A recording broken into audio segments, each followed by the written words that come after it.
You're listening to the Overcome Pornography for Good podcast, episode 63, How to Make It 10 Times Easier.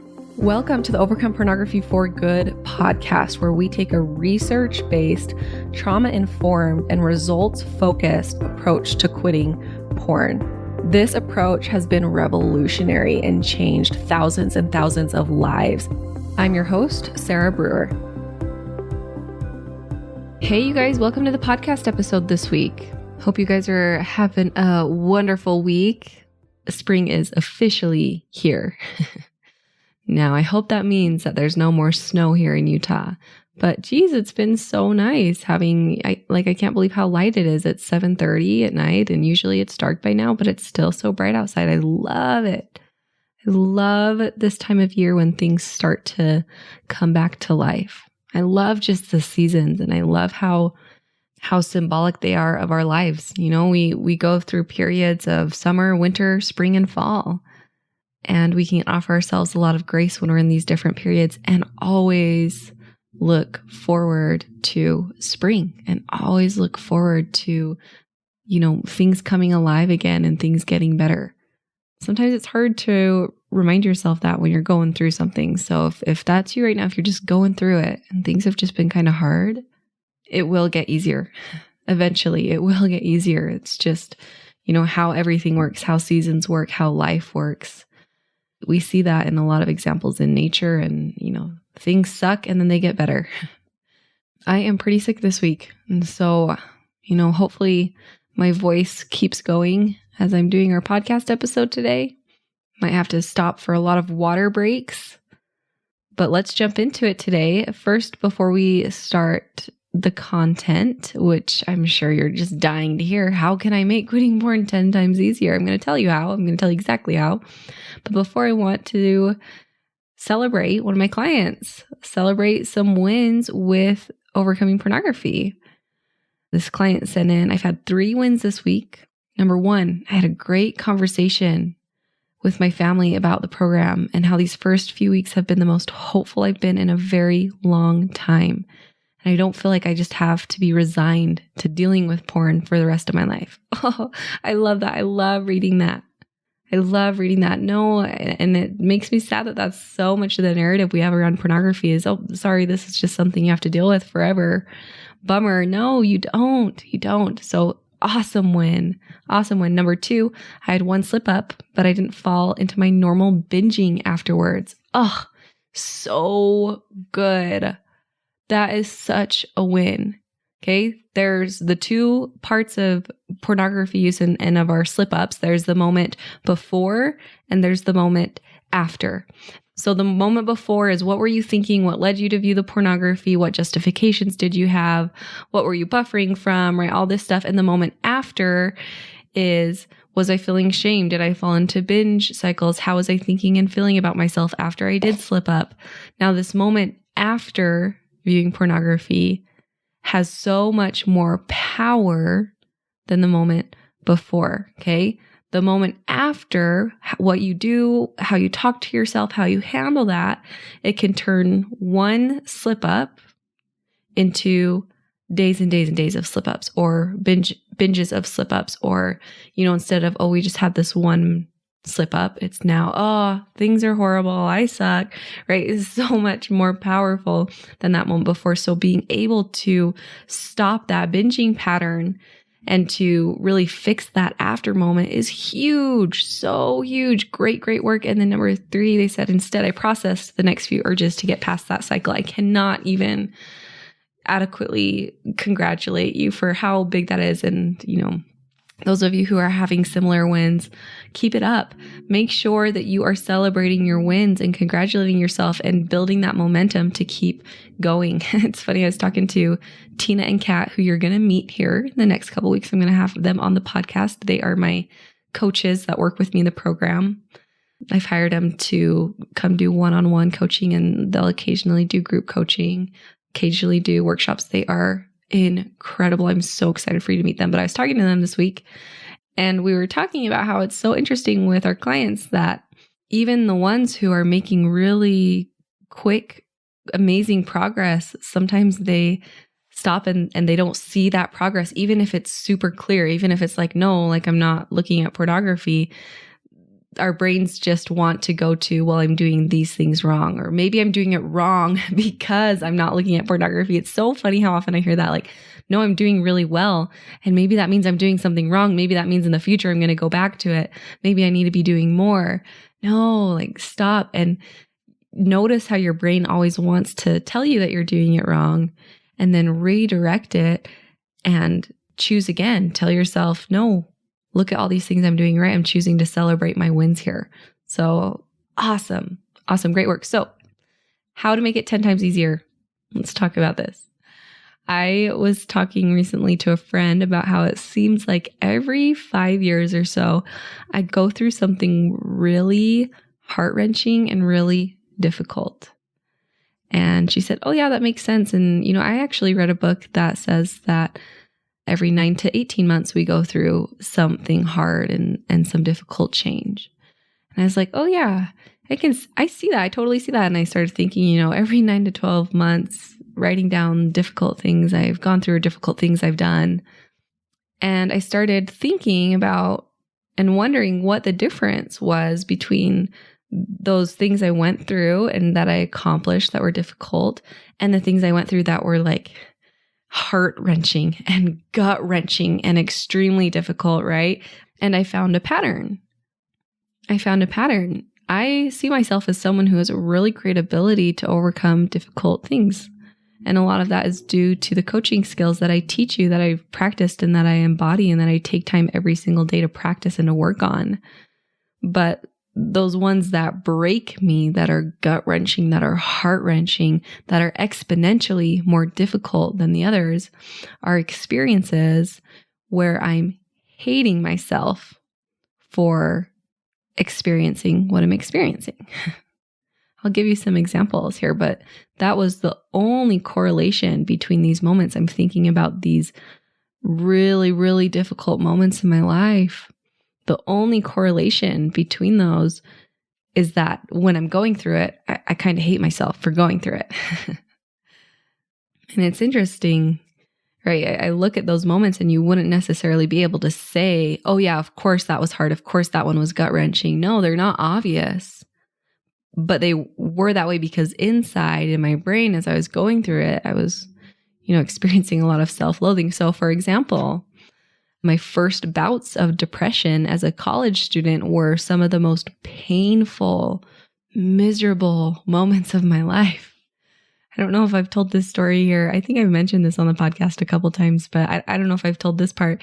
I remember, so I was going to BYU, was laying on the couch, my first apartment, as a newly married BYU student. And I was just laying on the couch. I would go to a couple classes. I could get myself to go to one a week, if that. And I ended up withdrawing from a bunch of my classes. I could not physically get myself to go to them. And I'd just lay on the couch. And I remember taking a quiz. The BYU CAPS office is what it was called. I don't know if it's still called that, like the counseling services. And it was an evaluation to see, if you were depressed or not, I think is what it was.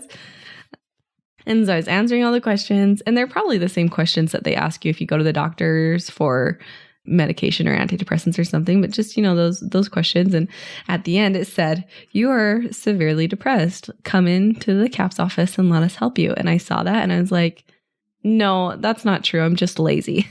And I shut it.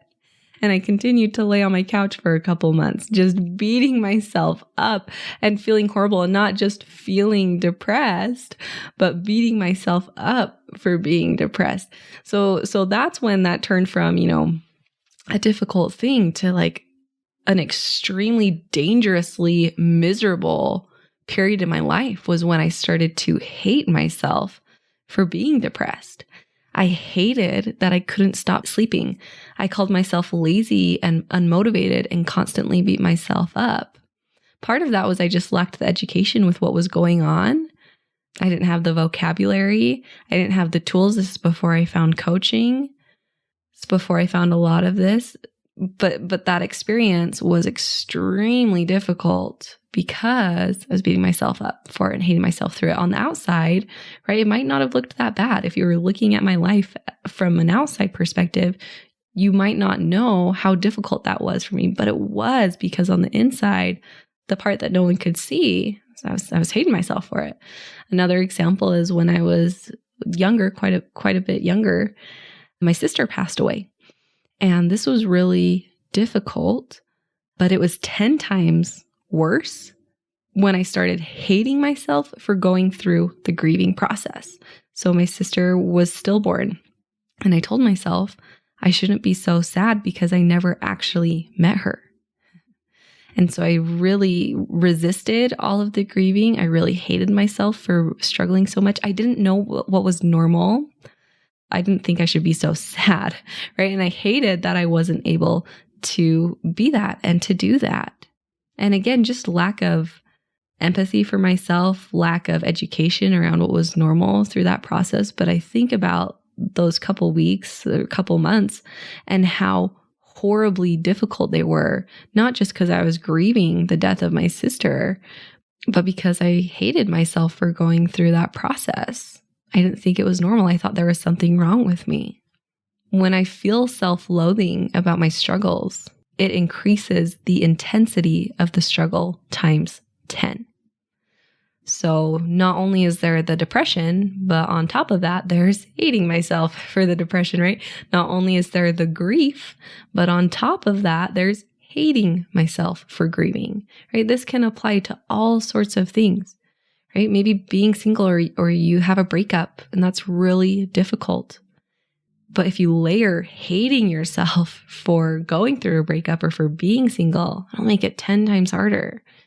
Moving, right? Maybe you move apartments or move cities, move out of your home, move to a new neighborhood. There's the difficulty of that. And then there's hating yourself for struggling with moving it. And I understand hating is kind of a strong term here. So you can replace it with whatever feels good to you, like just beating yourself up, the dislike of yourself, telling yourself that you shouldn't be struggling, right? Having a new baby, that's a really difficult transition in life. And a lot of women that I know go through this period after having a baby where they beat themselves up because they don't think they're doing it good enough, or they think they should be experiencing it different, or they think they should be happy and grateful. And so not only is there the struggle of the new baby, which is a really difficult transition, but then you layer on like the self-loathing and the hating yourself for it. That makes it 10 times harder. Finding a new job, maybe you got laid off. Okay, there's the difficulty of being laid off, but if you layer on hating yourself for getting laid off, makes it 10 times harder, 10 times harder. And of course, this applies to pornography. There's the porn habit and all the side effects of that. And then if you layer on hating yourself for the porn habit, it will make it 10 times harder. If you can learn this one thing, if you can learn to stop hating yourself for struggling with porn, you will make quitting porn 10 times easier. You'll be able to apply the things that I teach you. You'll be able to apply the mindfulness techniques. You'll be able to apply all these skills you need to learn to quit porn. But you can't do that if you hate yourself for struggling with it. Because here's what happens. You feel the self-loathing. When you feel shame or self-loathing, you will probably isolate. Maybe you'll be able to muster up a little bit of willpower for a second, then you'll give up and say, it's not worth it. I suck anyways. Most of the time, we can't even muster up any willpower when we're feeling self-loathing. You say, I'm never going to figure it out. You don't try new things. You get stuck in discouragement, shame, and confusion. I want you to think of this self-loathing like sticky mud that you get stuck in. So if you're walking down a path, you're trying to get from point A to point B, and every couple of feet, you fall into some sticky mud and you have to pull yourself out of that. And a couple feet and you get into sticky mud again. You really have to use a lot of energy and effort to pull yourself out of it, right? It's going to take quite a while to get from point A to point B. You can't keep going if you keep falling into these pits, right? And so this is true with quitting pornography. If we keep falling into these pits of self-loathing, It's going to be difficult to get where we want to get. And it's a process. It's okay if you're doing that. We need to be careful here that we don't start hating ourselves for hating ourselves, right? We start noticing that we're doing that. We're like, oh, why do I feel so much shame? Why do I feel so bad? Oh, what's wrong with you for feeling so much shame, feeling so bad? You shouldn't be feeling this, right? You can add layers. You just want to practice a lot of empathy and compassion. And it's okay if you're falling into these pits a little bit, but we can learn to stop doing that. And when we learn to stop doing it, it'll make it 10 times easier, right? If you can learn to stop hating yourself, like I said, you can do the things that will actually help you quit, and you can do them 10 times faster and 10 times easier. You can process your urges and start to bring down all of that over desire. Remember, over desire are these consistent urges that we have because we trained our brain to trigger us and to ask for dopamine, to have urges. We can bring all that over desire down, like I've taught you in the podcast, like I help you apply in the program. You can find true commitment. Learn how to do it from a place of I want to instead of a place of so I can finally be good enough. Right? It's really difficult to quit porn if your reason for quitting porn is so that I can stop hating myself. A lot of you are trying to quit porn from that place, and I promise you that's not going to work. I promise you that's not going to work. You have to learn to stop hating yourself, and then you can quit porn. It's not the other way around. It's not I quit porn so I stop hating myself. It's I stop hating myself and then I can quit porn. Okay. And when you start doing this, you can also start looking at what happened and make informed decisions on what worked and what didn't work and what to practice and what to do next. You can build beliefs that will actually help you change. These are all things that I teach you in Overcome Pornography for Good. With the milestone system specifically, all these ways to learn these skills and apply these skills. I like to talk about the podcast as a place to come and learn and to start to feel change and to start to feel these mini transformations, and the program as a place to apply and to actually do the work and to go through the milestones and to do all of the exercises and the daily things that I teach you in the program. Okay. The truth is, you guys, you can't hate yourself into change. Hating yourself for struggling is very counterproductive. And I know it's so much easier said than done. Some of you might be saying, okay, Sarah, I get it. I get that I'm not supposed to hate myself for this, but how? How do I stop doing this? There are a couple things I want to talk about. Okay. There's what I call online work and what I call offline work. Now, this isn't on your computer or off your computer or on the internet or off the internet. Online work is work that you can do for yourself when you are in a good headspace. Offline work, like think about like if you're offline. I'm offline, I'm triggered, I'm unregulated. That's what offline work is. So let me get a little bit more specific here. So online work is thought work and belief work. And we talk about this a lot in the podcast, right? Your beliefs about you create self-hatred or self-loathing or whatever you want to call it. So we can look at those beliefs and we can challenge them and we can practice new ones. Right now you have a story that you've written about yourself, and we can start to change that story just by changing the way we're thinking, changing our beliefs and doing some mental work. It's like going to the gym and building muscles. We can build those new beliefs. That's online work. You can do that when you're in a good headspace. Now, offline work, when you're offline, there's not really any reasoning that you can do with your brain. This is typical in trauma responses, or, you're just unregulated, where you're really emotional, where you can't reason with yourself and you feel really maybe panicky in your body. You feel unsafe in your body. So the first thing to do with this offline work, and I'm going to talk about this more in depth in later podcast episodes, probably. We're doing a lot of work on it in Overcome Pornography for Good. But the first thing you want to do is you want to create safety in your body. Okay? When you're offline, you can't reason with yourself. You're spiraling. You're maybe having physical symptoms. Maybe you have a fast heartbeat. You feel shaky. It's when the thought work isn't helping or really isn't doing anything. So instead, we want to create safety in our bodies. We want to get back online. You can do this through breathing exercises, just focusing on your breathing. I love just very, very simply, you can breathe in for 4 seconds, 1, 2, 3, 4. Hold it for 4 seconds. 1, 2, 3, 4. And then let it out for 4 seconds. 1, 2, 3, 4. And you can just practice doing that. In for 4 seconds, hold for 4 seconds, out for 4 seconds. Or even just more simple, you can just breathe in for 4 seconds and out for 4 seconds, focusing on your breath. Meditating. If you're into meditation, can be a great tool for this. Going on a walk or a run or something just to regulate and help yourself get back online. Tapping. EFT tapping. This is where you tap specific places in your body and you do a little, it's like meditation while tapping, you tap the side of your hand, you tap your chest, you tap your under your eye, you tap in between your eyebrows. If you go on Google and you look up tapping for anxiety or tapping for depression or tapping for fear, you can find all sorts of videos that will guide you through that process. This is something new that I discovered about 6 months ago. There's also an app called the Tapping Solution. It's awesome, especially if you're not totally into meditation, you don't love meditation, it feels hard, it feels difficult, and it doesn't really feel like it's helping you regulate your nervous system. It feels like it's a little bit more of a practice. Tapping can help you do that really quickly. Grounding into the earth is another thing you can do, just getting in tune with your senses. So go outside and, without shoes and say, what am I feeling on my feet? Breathing. What am I noticing? What feelings am I noticing? What sounds am I noticing? What smells am I noticing?